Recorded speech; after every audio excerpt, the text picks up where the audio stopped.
بسم اللہ الرحمن الرحیم۔ السلام علیکم ناظرین، ابتدا کے ساتھ میں ہوں سبوق سید۔ صبح بخیر۔ میرے لیے بہت مشکل ہو رہا ہے کہ عموماً پروگرام شروع کرنے سے پہلے میں کہتا ہوں کہ اللہ تعالیٰ آپ کا دن خوشگوار رکھے، آپ کی صبح انتہائی خوشگوار رہے، آپ یوں ہی ہنستے مسکراتے رہیں، لیکن بہت ہی عجیب سی صورتحال ہے کہ میں چاہتے ہوئے بھی آج آپ کو یہ باتیں نہیں کہہ سکتا۔ اس کی بنیادی وجہ یہ ہے کہ مجھے پروگرام کرنے میں کبھی کوئی دقت پیش نہیں آئی۔ میں بہت آسانی کے ساتھ آتا ہوں، ہمارے جو شرکاء ہوتے ہیں ان کے ساتھ بہت ہی زبردست قسم کی ذہنی انگیجمنٹ ہوتی ہے، تو پروگرام کرتے ہوئے مجھے کبھی کوئی مسئلہ نہیں رہا، مشکل نہیں پیش آئی۔ لیکن کچھ واقعات ہمارے معاشرے کے اندر، ہماری سوسائٹی کے اندر اس قسم کے وقوع پذیر ہوتے ہیں، آپ یقین مانیں پروگرام کرنے کا بھی جی نہیں چاہتا، لیکن کیا کیا جائے کہ پروگرام تو بہرحال ہم نے کرنا ہے۔ گزشتہ دنوں آپ نے دیکھا، گزشتہ دنوں کہنا بھی بہت مایوب سی بات لگتی ہے، کیونکہ آئے روز پاکستان میں ایسے واقعات ہو رہے ہیں، ایسے حادثات ہوتے ہیں جو پاکستان کا، اہل پاکستان کا، اسلام کا اور پاکستان میں بسنے والے مسلمانوں کا چہرہ مسخ کر دیتے ہیں۔ لیکن سوال یہ پیدا ہوتا ہے کہ ہم کیوں ناکام ہوئے؟ ہمارا جو سکول ہے، ہمارا کلاس روم، وہ اپنے بچوں کو یہ پیغام پہنچانے میں کیا کامیاب ہے؟ ہمارا جو میڈیا ہے، ہماری جو سکرین ہے، وہ لوگوں تک یہ پیغام پہنچانے میں کامیاب ہے؟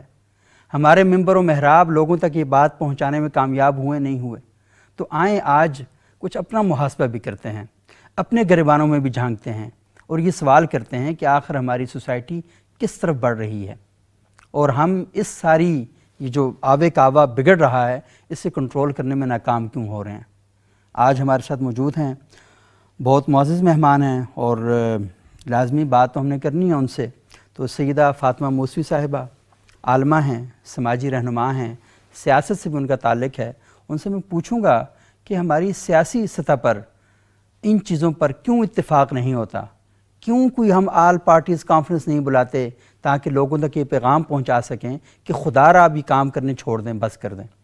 ہمارے ساتھ عطا انصاری صاحب سینئر صحافی ہیں، وہ یہاں پر موجود ہیں، ڈاکومنٹری میکر ہیں، پڑھاتے بھی ہیں، تو ان سے بھی ہم پوچھیں گے کہ پاکستان میں اہل صحافت کیا کردار ادا کریں کہ ان چیزوں سے ہماری جان بچ سکے۔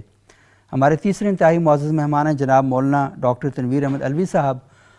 ان موضوعات پر وہ زبردست کام کرتے ہیں، سوسائٹی میں امن کے لیے، مساوات کے لیے، بھائی چارے کے لیے اور ہم آہنگی کی فضا کو فروغ دینے کے لیے ان کا ایک بڑا نمایاں کردار ہے۔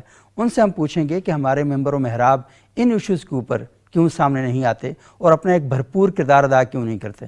بہت شکریہ آپ تینوں معزز مہمانوں کا۔ فاطمہ موسوی صاحبہ، یہ تلمبہ کا جو واقعہ ہے یہ بہت ہی خوفناک واقعہ ہے۔ میں یقین مانیں کہ ویڈیوز آ رہی تھی، میں نہیں دیکھ پا رہا تھا، میں تصویریں نہیں دیکھ پا رہا تھا، میرے لیے بہت ہی مشکل ہو رہی تھی۔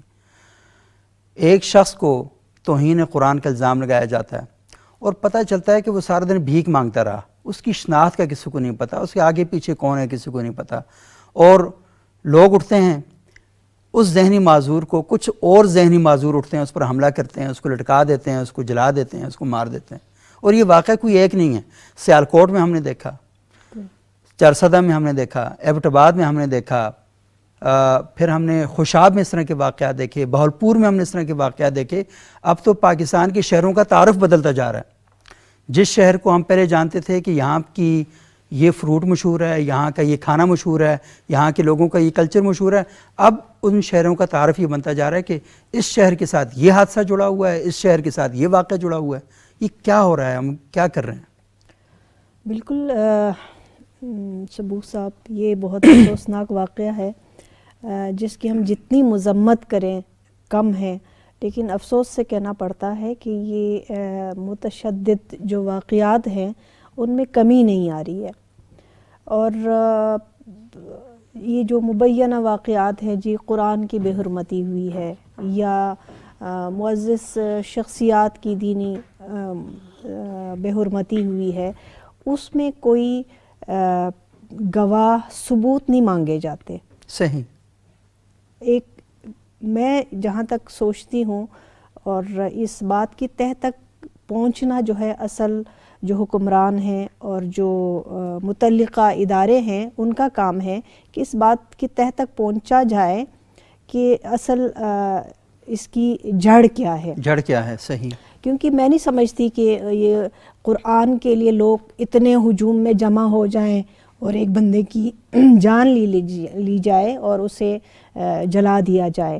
یا جو سیالکوٹ کا واقعہ ہوا وہ بھی نہایت قابل مذمت ہے، اور ہمارے ایک بدنما چہرہ جو ہے وہ ایک بنایا جا رہا ہے اور پیش کیا جا رہا ہے. اور یہ جو واقعہ جس کا آپ نے ذکر کیا وہ بھی مطلب ہم کہتے ہیں کہ اسلام کا، قرآن کا، دین مذہب کا ان واقعات سے کوئی تعلق نہیں ہے.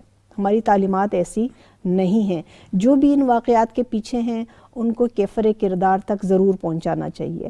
اور اس میں یہ ہے کہ کوئی ذاتی اناد، دشمنی یا کوئی اور محرکات ہوں گے جس کی بنا پر جو ہے لوگوں کو اکٹھے کیا جاتا ہے. پاگل وہ نہیں ہوگا، پاگل یہ تمام لوگ ہیں، ذہنی مریض یہ تمام لوگ ہیں جو بغیر سوچے سمجھے ایک کے کہنے پر یا کچھ کے کہنے پر جمع ہوئے. ورنہ نیک کاموں کے لیے تو آپ لوگوں کو جمع کرنا مشکل ہو جاتا ہے. صحیح. قرآن پڑھنے کے لیے مساجد میں، اعتکاف میں لوگوں کی تعداد کم ہوتی ہے. آپ کو نیک کاموں کی ترغیب کے لیے کتنی تگ و دو کرنی پڑتی ہے، لیکن ایسے واقعات کے لیے ہجوم اکٹھا ہو جاتا ہے. میں لوگوں سے یہ کہوں کہ اپنی گلی صاف کر لو تو لوگ تو نہیں نکلتے. نہیں ہوں گے.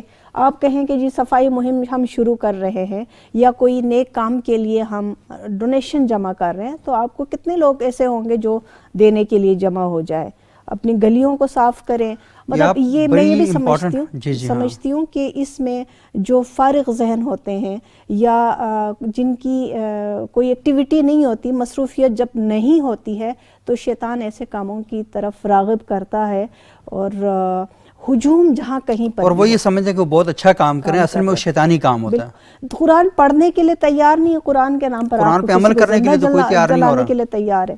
آپ نماز کے لیے تیار نہیں ہیں، اور نماز کی بے حرمتی کے نام پہ، مسجد کی بے حرمتی کے نام پر. کسی نے بہت اچھا لکھا ہوا تھا کہ یہ جو توہین قرآن کے نام پر اس پاگل شخص کو مارنے کے لیے اکٹھے آئے تھے نا، ان میں سے 80% وہ ہوں گے جنہوں نے کبھی زندگی میں قرآن کھول کے بھی نہیں پڑھا ہوگا، مدرسہ نہیں گئے ہوں گے، قرآن کھولا نہیں ہوگا. قرآن کی تعلیمات سے بے خبر لوگ ہی ایسا کام کر سکتے ہیں. صحیح.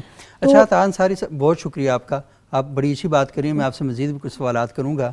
عطا انصاری صاحب، آپ جرنلسٹ ہیں، آپ کا پاکستان کے اندر بھی بہت بڑا کام ہے، دنیا کے مختلف ممالک کے اندر آپ جاتے ہیں، ڈاکومنٹری بناتے ہیں، ان موضوعات پہ کام بھی کر رہے ہیں. تو مجھے بتائیں کہ بینگ اے جرنلسٹ، ہماری اسکرین کی، ہمارے اخبار کی، ہمارے ریڈیو کی، social media per, on line spaces کے اوپر ہماری بھی تو کوئی ذمہ داری ہے کہ ہم لوگوں کو بتائیں، علماء اکرام کو اکٹھا کریں، ان کا جو میسج ہے وہ لوگوں تک لے کے چلیں. تو ہم بھی تو کوئی کامیاب نہیں ہیں، ہم بھی تو ناکام ہیں نا. سبق صاحب، بہت شکریہ، آپ نے موقع دیا. جس کرب کا اظہار آپ نے ابھی کیا، یقین مانیے کہ اس سے بھی کہیں زیادہ کرب ہم لوگ محسوس کرتے ہیں کہ جو کہ پاکستان میں نہیں رہتے ہیں، کیونکہ ہم وہاں مائنورٹی ہیں بطور مسلم. یورپ میں، امریکہ میں تو ہم سے بہت سوال کیے جاتے ہیں کہ بھئی یہ کس قسم کا مذہب ہے آپ کا، کس قسم کے معاشرے سے آپ لوگ آئے ہیں، یہ حیوانیت کی وجہ کیا ہے. تو ہم لاجواب ہو جاتے ہیں. لیکن یہ کہ آپ کا جو سوال ہے کہ جو میڈیا کے جو لوگ ہیں یا میڈیا کے جو چینلز ہیں وہ اس سلسلے میں کیا رول ادا کر سکتے ہیں، میرا اپنا یہ خیال ہے، مشاہدہ ہے میرا، کہ جو پاکستان کا جو میڈیا ہے اس میں سے تعلیم و تربیت کا جو ایک فرض بنتا ہے میڈیا کا، وہ ختم ہو گیا ہے. اب آپ جتنے بھی پرائیویٹ چینل لے لیجئے، ان میں کسی میں کوئی بچوں کے پروگرام نہیں بنائے جاتے، کوئی یوتھ کے لیے پروگرام نہیں بنائے جاتے. اور اس کے علاوہ جو دوسرے تمام چینلز ہیں، پرائیویٹ چینلز مثال کے طور پہ یوٹیوب پہ ہیں، سوشل میڈیا پہ ہیں، مدارس کے ہیں، سیاسی جماعتوں کے اپنے کیا کہتے ہیں جو ہیں وہ میڈیا سیلز ہیں، یہ سب لوگ اپنے اپنے مقاصد پہ کام کر رہے ہیں. ان کے الگ الگ گولز ہیں، چاہے وہ اس مسلک سے ہوں چاہے وہ اس مسلک سے ہوں. ہم بات تو کرتے ہیں کہ ہم نے اخلاقیات چھوڑ دی، ہمارے میں سے تہذیب چلی گئی، ہم مہذب نہ رہے، لیکن یہ کہ ان سب چیزوں کے فروغ کے لیے کام کون کر رہا ہے؟ سوال تو یہ پیدا ہوتا ہے کہ ہر معاشرے میں کچھ نہ کچھ اقدار ایسی ہوتی ہیں کہ جس پہ سب متفق ہوتے ہیں، اور ان اقدار کے پھیلاؤ کے لیے، اس کے بڑھاؤ کے لیے سب مل کے کام کرتے ہیں. تو میری سمجھ میں یہ نہیں آتا کہ پاکستان میں جو میڈیا جو ہے، میں آزادی صحافت کا بہت کہہ لیجیے کہ خواہ ہوں اور ہمیشہ رہوں گا، لیکن یہ کہ ساتھ ہی ساتھ میڈیا کی جو اپنی ذمہ داریاں ہیں وہ صرف ویورشپ بڑھانا نہیں ہے، صرف پیسے کمانا نہیں ہے. میڈیا ذرائع ابلاغ ہے، اور ذرائع ابلاغ جو ہے اس کا ایک معاشرے میں، سماج میں ایک رول ہوتا ہے. صحیح. مجھے لگتا ہے کہ ہم وہ رول ڈیفائن کرنے میں اب تک ناکام ہیں. صحیح. یہ بہت امپورٹنٹ بات ہے کہ ہم یہ تو کہہ رہے ہیں کہ چیزوں کو بہتر ہونا چاہیے، اور ہم روزانہ 5-6 سیاستدانوں کو، اور ہماری ایک لسٹ ہے اس کے اندر ہم لوگوں کو بٹھا دیتے ہیں اور کہتے ہیں جی کرنٹ افیئرز ہیں. اور کرنٹ افیئر بھائی، یہ سوشل کرنٹ افیئر یہ کہاں ہیں؟ ہمارا سماج تباہ ہوتا جا رہا ہے، ہمارا معاشرہ تباہی و بربادی کی طرف بڑھتا جا رہا ہے، تو ہم وہاں پر کیوں کردار ادا نہیں کر رہے؟ میڈیا کی کردار کے ساتھ ساتھ ممبر و محراب کا بھی بہت اہم کردار ہے. اور میں ممبر و محراب کو محدود نہیں کر رہا صرف مسلمانوں کے ممبر و محراب تک. پاکستان کے اندر مسیحی بھی بستے ہیں، ہندو بھی بستے ہیں، سکھ بھی بستے ہیں، دیگر کئی مذاہب ہیں، ان کے لوگ بھی پاکستان کے اندر بستے ہیں. تو جو مذہبی قائدین ہیں وہ اس سلسلے میں ہم یہ دیکھتے ہیں کہ آپس میں پیس بلڈنگ میں اور آپس کے اندر ہم آہنگی پیدا کرنے میں وہ ہمیں کوئی زیادہ کامیاب نہیں دکھائی دیتے. مولانا تنویر عربی صاحب، آپ ماشاءاللہ ایک بڑے مدرسے کے اسلام آباد میں نائب محتمم ہیں.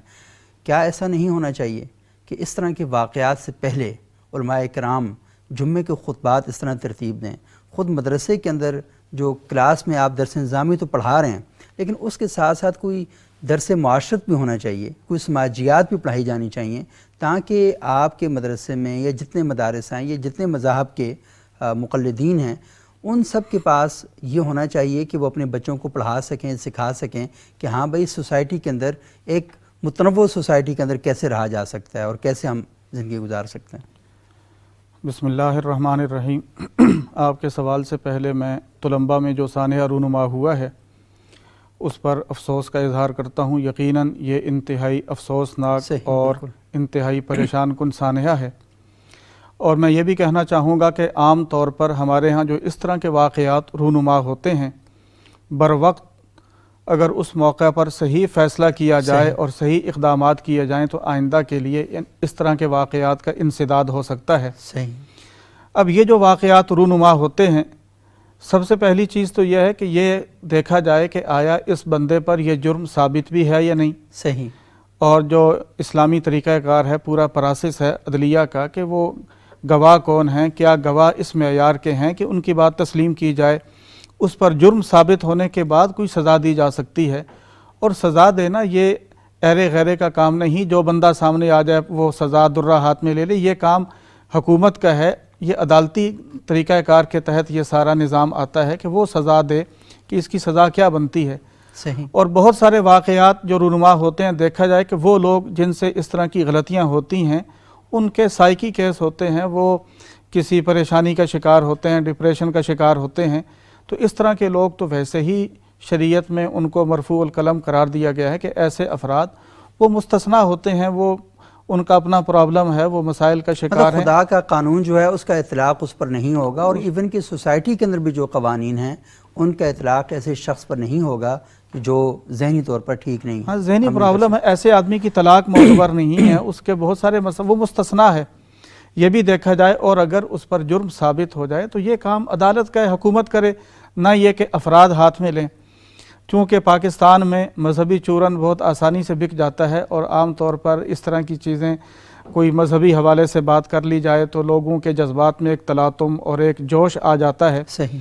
اور میں سمجھتا ہوں کہ جہاں اس جوش کو غلط استعمال کیا جا سکتا ہے، وہاں یہ جوش اگر تربیت اچھی انداز میں ہم کریں اس قوم کی تو ان کا یہ جذبہ قابل قدر ہو سکتا ہے. یہ درست سمت ان کو خیر کے کاموں میں استعمال کیا جائے. اور اس طرح کے واقعات جو رونما ہوتے ہیں اس کے پیچھے میں افسوس سے یہ کہنا چاہوں گا، ایک سبب، ایک غلطی وہ ہماری حکومت کی بھی ہے. صحیح. ایک تو بر وقت صحیح فیصلہ نہ کرنا، صحیح اقدام پوری جرات سے نہ کرنا. نمبر 2، ہمارا عدلیہ کا جو نظام ہے اس کی جو کمزوریاں اور کوتاہیاں ہیں. ہماری عدالتوں میں اگر کوئی انصاف لینے جاتا ہے تو وہ 50 سال اس کا مقدمہ لٹکا رہتا ہے. اور میں سمجھتا ہوں کہ یہ کیس تو انتہائی افسوسناک ہیں.